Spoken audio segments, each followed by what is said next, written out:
They are still learning and mastering the game of poker every day. Whether you are playing for fun or playing for real money, the discipline is the same. Good luck to you in your games.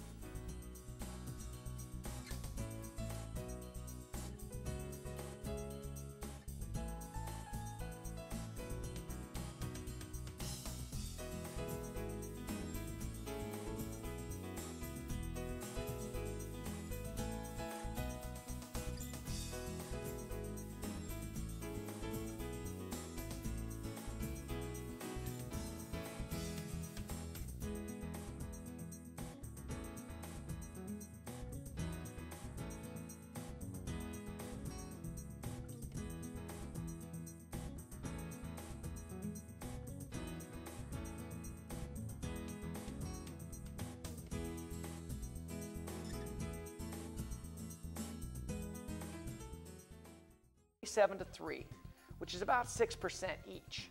However, with this same hand, you also have a 12-to-1 chance of drawing the straight because all of the 4 10s are still potentially in the deck, which is about an 8.5% chance. So now you can combine these odds, not average them, combine them. 3 outs plus 3 outs plus 4 outs, which gives you 10 outs against the 47 remaining cards, which is about 4.7 to 1, or a 6% chance that aces, a 6% chance that kings, and an 8% chance that any of the 4 remaining 10s will fall, or about 20% odds that you will draw the highest pair or the straight.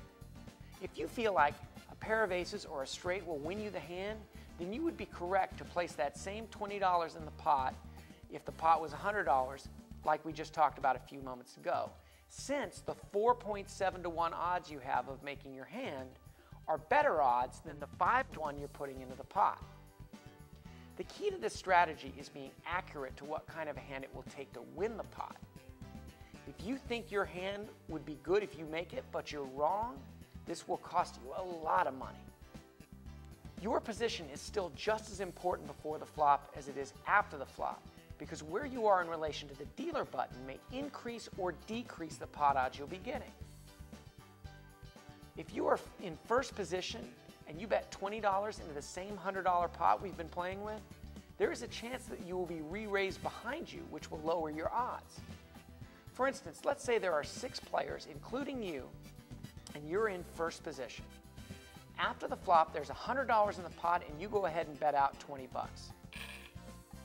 The second player folds, the third player calls, the fourth and fifth player both fold, and the last person re-raises an additional $40. But if you call this bet, your odds have decreased to about 4.1 to 1, significantly less than what they were when you put in that initial $20 bet. Is it still worth it? Remember to calculate your odds and your outs. Don't get caught up in the emotion of the hand. If you have very few outs or are drawing dead, that means there is absolutely no card in the deck that will help you win. Obviously, you got to get out. One concept I want to explore, which I think is one of the more poorly applied concepts in poker, is the concept of implied odds. Implied odds are the odds you could attach to the hand by assuming and including bets on later streets into your pot odds calculation. For example, let's say you are about 6 to 1 to make your hand. And right now, the pot is only giving you about 3 to 1 to make this particular call. Indeed, you do not have the pure pot odds to call this bet at this time.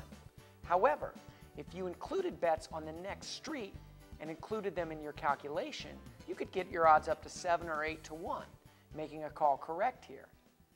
I've spoken to many players who, in my opinion, put too much weight on implied odds. Basically, they talk themselves into making a poor call in the hand because they want the action and they want to gamble. The inherent flaw in taking the concept of implied odds too far, in my opinion, is you can't see into the future and you don't know what your opponent is going to do. So to include some kind of knowledge, whether real or perceived, into a hard calculation about whether to make a call could wind up getting you in a ton of trouble. Mind you, I do think implied odds have a place and serve a big purpose, but I think they are the most value when your decision is a close call. The concept of implied odds shouldn't be used to talk yourself into calling too many loose bets.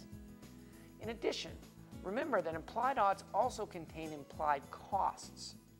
Calculate how much you might be risking on a hand you are unsure of, not just to stay in to see another card, but also what it might cost you to get that card when you're not sure that it will give you the best hand.